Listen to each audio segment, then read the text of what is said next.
là. Alors, la coordination entre les professionnels de santé autour du diabète gestationnel, parce qu'il va y avoir en fait ce projet de grossesse, et dès qu'il sera dépisté un diabète gestationnel, la coordination entre nous tous va être capitale. L'objectif sera de perdre le moins de temps possible pour prendre en charge la personne atteinte de diabète gestationnel. Donc c'est important que l'on soit sur Lens ou Béthune, de bien connaître le parcours de soins et puis aussi de bien connaître les modalités d'adressage. Donc là, aujourd'hui, j'aborderai surtout donc, le point de vue du diabétologue. Il y a donc bien sûr au niveau des établissements de santé la nécessité d'être bien coordonnés avec l'équipe de la maternité. C'est d'ailleurs un plaisir de travailler avec elle. Et puis les piliers de traitement, il faudra donc en très peu de temps que les femmes modifient leur alimentation, qu'elles gardent une activité physique adaptée, qu'elles surveillent leur glycémie capillaire et un certain nombre de femmes nécessiteront une insulinothérapie.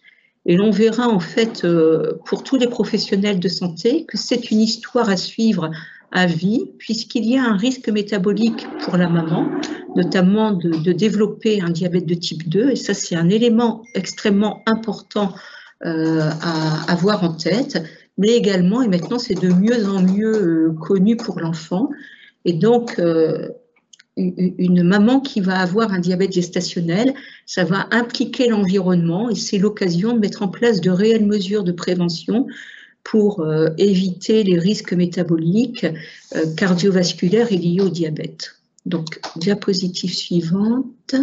Voilà. Alors, c'est aussi un schéma qui est intéressant d'avoir en tête pour bien comprendre la physiopathologie. C'est qu'en fait, le placenta va produire en fait donc des hormones avec un taux qui va être croissant tout au long de la grossesse, mais comme vous le voyez, c'est vraiment à partir du 6e mois que l'on va avoir une augmentation du taux d'hormones placentaires et qui vont être source d'une insulinorésistance qui va donc être de plus en plus importante à partir du 6e mois, qui va se stabiliser un petit peu en fin de grossesse et qui va brutalement après cesser après l'accouchement. Et vous comprendrez que les besoins en insuline, c'est-à-dire que le pancréas de la maman va devoir en fait adapter sa sécrétion et l'augmenter de façon progressive jusqu'à la fin de la grossesse, avec un retour à la norme après l'accouchement. Et il faut garder en mémoire qu'au premier mois de la grossesse, il va y avoir une hémodilution et il va y avoir une modification de la sensibilité à l'insuline, ce qui fait que l'on verra qu'une glycémie physiologique en début de grossesse est beaucoup plus basse qu'une glycémie en dehors de grossesse pendant le premier mois de la grossesse. Alors, diapositive suivante. Donc, la définition du diabète gestationnel, c'est défini donc par l'OMS comme un trouble de la tolérance glucidique conduisant à une hyperglycémie donc de sévérité variable, débutant ou diagnostiqué pour la première fois pendant la grossesse, quel que soit le traitement nécessaire et quelle que soit l'évolution dans le postpartum. Donc cette définition, vous voyez, elle exclut tous les diabètes qui préexistaient et qui vont perdurer après la grossesse. Le diabète de grossesse, c'est vraiment un trouble de la tolérance glucidique qui cédera après la grossesse. Et pour autant, dans tout mon propos diabétologique, l'objectif sera vraiment de tous ensemble s'acharner à dépister un diabète qui préexisterait avant la grossesse, puisque ce diabète va exposer à des risques, notamment des risques de malformation fœtale, puisqu'il préexiste avant la grossesse, ce qui n'est pas du tout le cas du diabète gestationnel, qui lui va s'installer pendant la grossesse et qui cédera au moins transitoirement après l'accouchement. Alors pourquoi dépister? Donc actuellement, il n'y a plus de sujet sur le sujet de dépister ou pas dépister. Les études, de très grandes études ont été réalisées et ont été réalisées notamment sur les seuils de diagnostic à partir duquel le risque de complications fœtales et maternelles pouvait survenir. Donc on ne discute plus ce sujet-là. Le diabète gestationnel expose à un risque de complications maternelles et fœtales, et les grandes études ont bien prouvé de façon scientifique sur des très grandes populations qu'il y avait un intérêt donc à traiter et que le traitement était efficace pour réduire le risque de complications. Donc, nous verrons en fait que maintenant, nous avons en fait des tests qui sont issus des recommandations qui datent maintenant de 2011. Ce sont des tests simples, faciles à mettre en œuvre et qui sont réellement importants pour les femmes parce qu'elles vont permettre en fait de limiter pour les femmes le risque de prééclampsie et de césarienne, risques qui vont être encore majorés s'il y a un surpoids et une obésité en dehors même en fait du diabète gestationnel.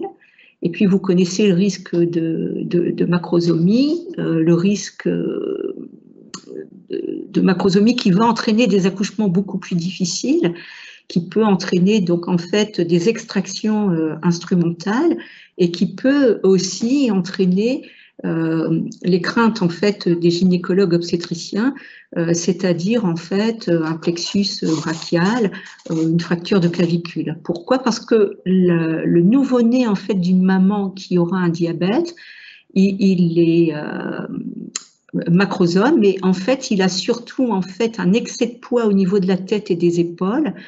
Donc en fait c'est une morphologie qui est différente en fait d'un enfant qui n'est pas, qui aurait une macrosomie, mais qui n'est pas issu d'une maman ayant un diabète gestationnel et qui peut entraîner cette fameuse dystocie des épaules qui est tout particulièrement crainte par les gynécologues obstétriciens. Donc, diapositive suivante, voilà. Vous voyez, en fait, ici, ça, c'est une diapositive qui est extraite de la population de la région Nord-Pas-de-Calais. Et en fait, on voit bien ici, en fait, des femmes témoins. Ici, des femmes qui ont une hyperglycémie modérée pendant la grossesse. Et ici, en bleu, des femmes qui ont un diabète gestationnel. Et vous voyez bien, comme retrouvé dans toutes les études, qu'il y a un continuum entre le niveau de la glycémie, de l'hyperglycémie et le risque de complications.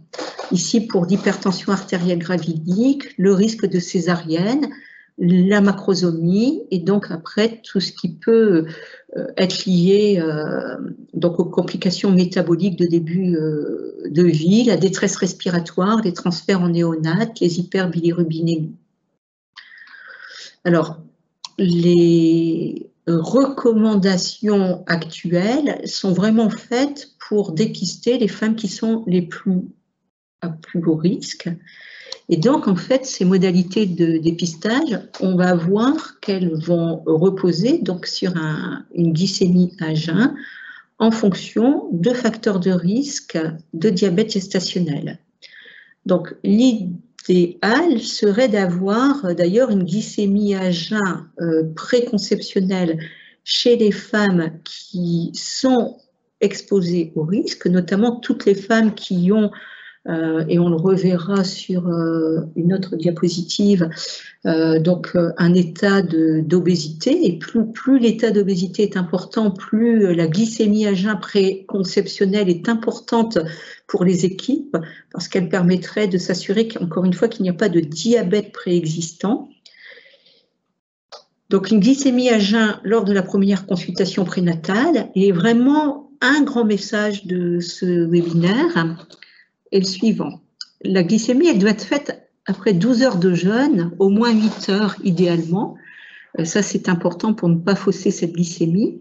Et il est important qu'il y ait un régime normoglucidique dans les 3 jours qui vont précéder, alors notamment l'hyperglycémie provoquée par voie orale, parce qu'un jeûne prolongé ou un régime pauvre en glucose peut fausser en fait les résultats. Et retenir aussi le fait que la glycémie donc, en début de grossesse va donc baisser d'environ 20% chez la femme non diabétique comme chez la femme diabétique, ce qui fait qu'une glycémie à jeun normale en début de grossesse, elle sera plutôt autour de 0,74 g par litre, Donc, je n'ai pas repris en millimoles, mais il faut convertir en multipliant par 5,5.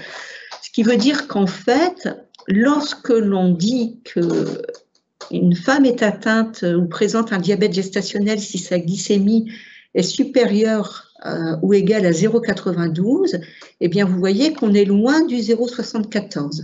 Et ça, c'est un message pour les professionnels de santé de ville qui est extrêmement important parce qu'il y a possibilité d'avoir une banalisation en disant oui, mais 0,92, ça n'est pas si élevé que ça. Certes, mais nous ne sommes pas chez une personne nous sommes dans un contexte de grossesse avec donc des valeurs de glycémie en début de grossesse qui sont plutôt à 0,74, qui veut vraiment dire que lorsque l'on est à 0,92, voire si on a un état d'obésité et qu'on est à 0,91, il se passe vraiment quelque chose.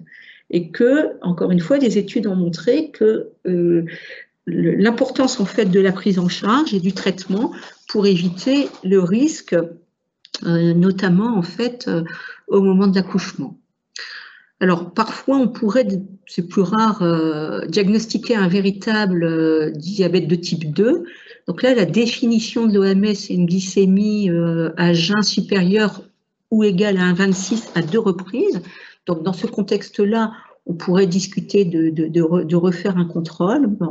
On validera par une hémoglobine glyquée. Et nous insistons tout particulièrement sur l'importance de l'annonce du diagnostic. Lorsque nous voyons en fait les femmes en consultation, certaines ont pu vraiment déjà être bien rassurées par leur médecin généraliste ou par la sage-femme libérale. D'autres reçoivent le résultat du laboratoire avec un résultat en caractère gras. Et lorsque l'on est en début de grossesse, surtout si c'est sa première grossesse, sur le plan du vécu, cela peut être extrêmement angoissant. On a aussi des femmes qui peuvent être très angoissées. Et donc, c'est vraiment important de prendre le temps de l'annonce de ce diagnostic. C'est d'autant plus important que si ce temps est bien pris, cela permettra d'avoir une bonne alliance thérapeutique et de permettre en fait de bien fonctionner en fait, d'avoir une personne qui sera en capacité de prendre en main son diabète de grossesse, ce d'autant que c'est beaucoup de choses à faire en très peu de temps. Donc il ne faut absolument pas banaliser, notamment dire 0,90 c'est pas grave, il ne faut pas non plus traumatiser. Il faut vraiment avoir une écoute et être à l'écoute des représentations en fait de la patiente pour pouvoir en fait la rassurer si besoin. Les études ont montré que souvent le fait d'avoir un diabète gestationnel va créer en fait une anxiété, mais que le suivi qui va être mis en place et l'accompagnement va permettre de réduire cette anxiété. Donc, diapositive suivante. Alors, donc, je suis à risque, j'ai une glycémie à jeun en fait qu'on considère comme normale. Il est donc nécessaire de réaliser une hyperglycémie provoquée par voie orale avec 75 grammes de glucose entre 24 et 28 semaines. Donc, il faut vraiment essayer de respecter en fait ce timing, ne pas être trop tardif, puisque vous avez vu que c'était à ce moment-là en fait que l'insulinorésistance va être de plus en plus importante et qu'on pourra vraiment dépister les diabètes gestationnels un peu plus tardivement dans la grossesse. Donc, diapositive suivante. Et donc là, en fait, les critères, c'est une seule valeur anormale, au-delà de 0,92 à jeun, 1,80 à 1 heure, 1,53. Une seule valeur, signe de diabète gestationnel. Donc, diapositive suivante. Alors, si l'HPO est normal entre 24 et 28, en général, on ne la répète pas. Par contre, si le dépistage a été raté ou si elle est normale et que la croissance, en fait, donc fétale est excessive, nous mettrons en place une surveillance en fait des glycémies capillaires. Donc diapositive suivante. Alors, si la femme n'a absolument pas de facteur de risque et qu'elle présente en fait une macrosomie fœtale ou un hydramnios repéré pendant la grossesse, en l'absence de facteur de risque, entre 24 et 28 semaines d'aménorrhée, à ce moment-là, on refera une HPO et on pourra éventuellement diagnostiquer en fait un diabète gestationnel. Donc, diapositive suivante. Voilà. Alors, je pense qu'il y a une diapositive qui a sauté, mais ce n'est pas très grave. J'avais 2 diapositives de synthèse. Alors, voilà les facteurs de risque de diabète gestationnel. Les facteurs de risque sont l'âge supérieur à 35 ans, l'IMC supérieur ou égal à 25 kg par mètre carré, donc un état de surpoids, ce qui implique en consultation d'avoir vraiment un calcul fiable du poids et de la taille pour être sûr de l'IMC, les antécédents familiaux de diabète alors au premier degré, les antécédents personnels de diabète gestationnel et les antécédents de macrosomie définis par un poids de naissance supérieur à 4 kg. Donc vous voyez en fait une femme n'a pas de facteur de risque, eh bien il n'y a plus de recommandation de dépister un diabète gestationnel. Sauf si, après 28 semaines, on trouve une macrosomie ou un hydramnios. À ce moment-là, on fait une HPO. Et puis, si l'HPO présente une valeur glycémique élevée, nous sommes dans un diabète gestationnel. Une patiente a un facteur de risque. On va mesurer la glycémie à jeun et on sera dans 3 situations. Une situation où la glycémie est tout à fait normale. Donc, on fera une HPO entre 24 et 28 semaines d'aménorrhée. On aura une glycémie à jeun entre 0,92 et 1,25. On a un diagnostic de diabète gestationnel que l'on dit précoce, avec une prise en charge immédiate du diabète gestationnel. Et on a une glycémie à jeun supérieure ou égale à 1,26. Là, vous dépistez un diabète de type 2 qui est découvert en début de grossesse et qui va nécessiter impérativement une prise en charge immédiate, puisque là, la patiente a un diabète en général de type 2, et parfois, exceptionnellement, on peut trouver des diabètes de type 1 ou des endocrinopathies ou des diabètes atypiques. Donc là, l'expertise diabétologique est immédiate et vraiment très, très importante. Donc, si vous êtes dans ces situations, en fait, vous orientez en fait vers votre maternité pour une prise en charge et la mise en place en fait de modifications de l'alimentation et la mise en place en fait d'une autosurveillance glycémique. Donc, nous sommes à 24-28 semaines d'aménorrhée. La patiente en fait avait une glycémie à jeun à 0,92, inférieure à 0,92. Elle a une charge en glucose. On dépiste un diabète gestationnel, on parlera d'un diabète gestationnel tardif et qui sera également pris en charge en fait au niveau donc de la maternité. Donc diapositive suivante. Alors là c'est une, alors je ne sais pas si j'y vais ou sur la diapo suivante. Alors c'est presque la même, je ne sais pas si vous pouvez la passer. Diapositive suivante. Alors, donc ici, vous avez une des dernières recommandations en fait qui a été publiée justement par le groupe de recherche sur le diabète gestationnel autour du professeur Van Berg. Si l'HPO est impossible au refus des patients en période de Covid, eh bien en fait là les recommandations ont intégré la mesure de la glycémie et la valeur de l'hémoglobine glyquée. Alors, ceci fera peut-être l'objet de nouvelles recommandations et donc d'un nouveau webinaire qui pourrait être commun avec l'équipe gynéco-obstétricale de Lens et de Béthune. Et donc, en fait, ça c'est quand même fort intéressant parce que vous avez en fait une hémoglobine glyquée qui est supérieure ou égale à 6,5%. Nous sommes dans le contexte d'un diabète souvent type 2 avéré, découvert pendant la grossesse. Glycémie à jeun entre 0,92 et 1,25 ou une hémoglobine glyquée entre 5,7 et 6,4, nous sommes dans un diabète gestationnel tardif. Et si nous avons une glycémie à jeun à 0,92 et une HbA1c à 5,7, il n'y a pas de DG. Donc vous voyez en fait le seuil pour l'hémoglobine glyquée à retenir, c'est 5,7.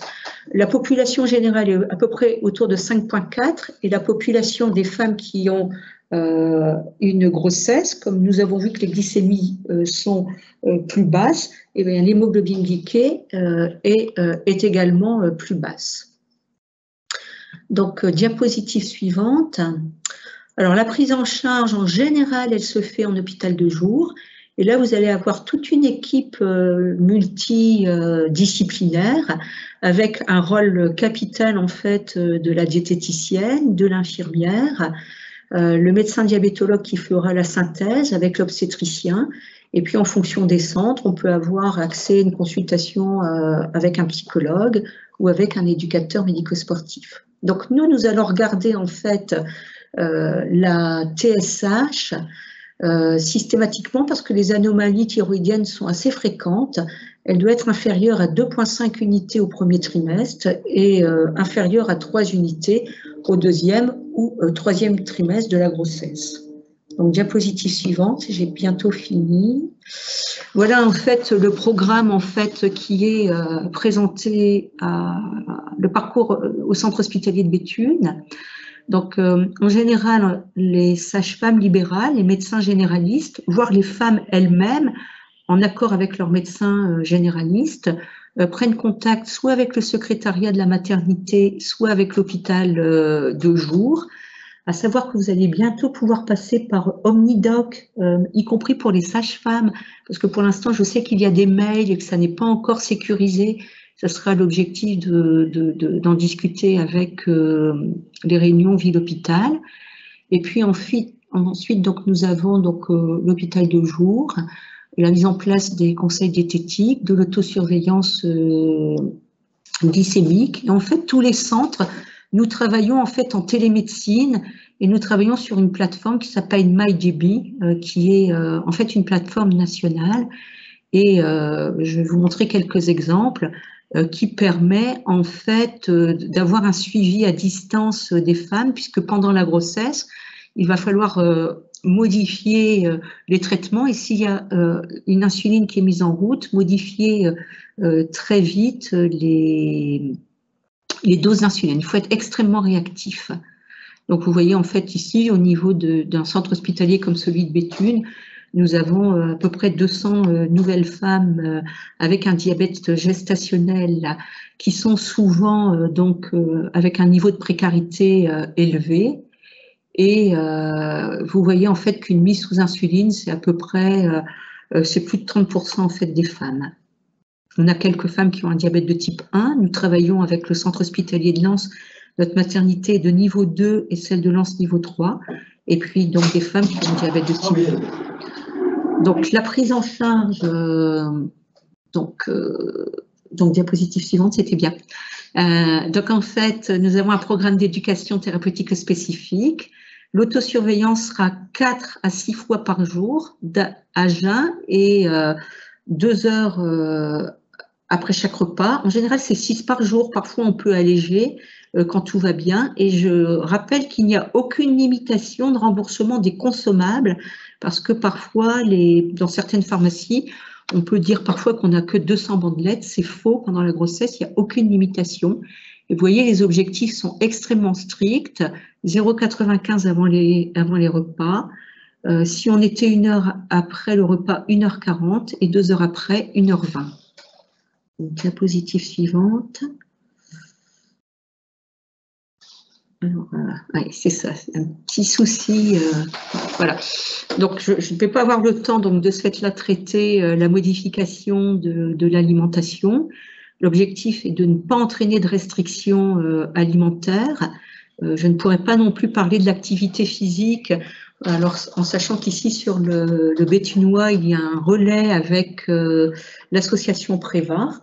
Donc, diapositive suivante.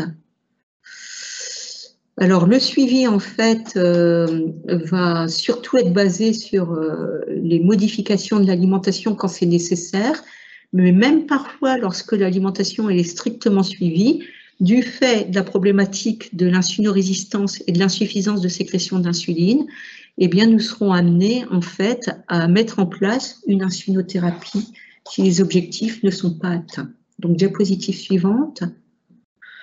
Donc, l'insuline, elle va être personnalisée avec là aussi un accompagnement éducatif en fait de la patiente. Il nous arrive assez souvent de prescrire des soins avec les infirmières libérales du fait des patientes qui sont très précaires, mais c'est vraiment important que les infirmières libérales s'approprient les objectifs. Il y a également là un travail, je pense, qui pourrait être fait dans le cadre des réseaux ville-hôpital. Et puis on implique facilement les sages-femmes libérales et de PMI, encore une fois dans le contexte de grande précarité de certaines femmes. Donc diapositive suivante. Donc le risque d'hypoglycémie, une éducation est faite là-dessus, c'est vraiment rare du fait de l'insulinorésistance. Donc diapositive suivante. Donc, je voulais vous montrer, illustrer un petit peu MyDB pour ceux qui ne connaissent pas. Donc, en fait, nous fixons en fait les seuils de glycémie à jeun avant chaque repas et des glycémies postprandiales. Vous voyez qu'ils ne doivent pas dépasser 1,20 g. Donc, diapositive suivante. Et donc, vous allez voir très rapidement, de façon extrêmement visuelle, toute personne, et en fait, ces données sont partagées entre les patientes, mais tous les professionnels de santé qui le souhaitent. Là, vous voyez bien, tout est bon à jeun. Il faut vraiment agir sur les glycémies postprandiales, ce qui est assez fréquent en fait dans le diabète gestationnel. Donc là, en fait, nous allons mettre en place de l'insuline rapide pour garder nos objectifs glycémiques. Donc, diapositive suivante. Donc là, encore un autre exemple. En fait, ici, on a plutôt en fait les glycémies à jeun. Donc, vous voyez en fait, c'est très en fait visuel et nous avons des messages qui nous permettent après de converser très rapidement avec les femmes enceintes. Donc diapositive suivante. Et en fait, là je dois remercier toutes les infirmières qui gèrent en fait la télémédecine et en ce qui concerne en fait ces activités de télésurveillance. Elles sont faites en délégation médecins-infirmières et il y a une valorisation qui est possible maintenant depuis le 7 janvier 2024. Donc, diapositive suivante. Alors, quand faut-il vraiment nous contacter et aller très vite? C'est vraiment si vous pensez qu'il y a un diabète préexistant à la grossesse, parce que c'est vraiment là un diabète où il y a sur le coup une augmentation en fait du risque de complications, notamment au risque de malformation, donc qui sont spécifiques au diabète préexistant. Ça nous arrive parfois d'hospitaliser les patientes pour notamment arrêter tous les antidiabétiques oraux et mettre en place une insulinothérapie. Donc diapositive suivante. Alors, le risque à long terme, là aussi, élément important, récidive du diabète gestationnel, 30 à 80% à une grossesse ultérieure. Donc, idéalement, avant la grossesse ultérieure, il faudrait refaire idéalement une HPO pour bien caractériser le trouble de la glycorégulation. Donc, un risque de diabète de type 2 qui est multiplié par 7. Et les facteurs pronostiques, c'est vraiment le surpoids ou l'état d'obésité, les diabètes gestationnels précoces, les glycémies très élevées à l'HPO, la nécessité d'une insulinothérapie et donc un enfant macrosome. Ça a bien été montré en fait dans l'étude Diagest.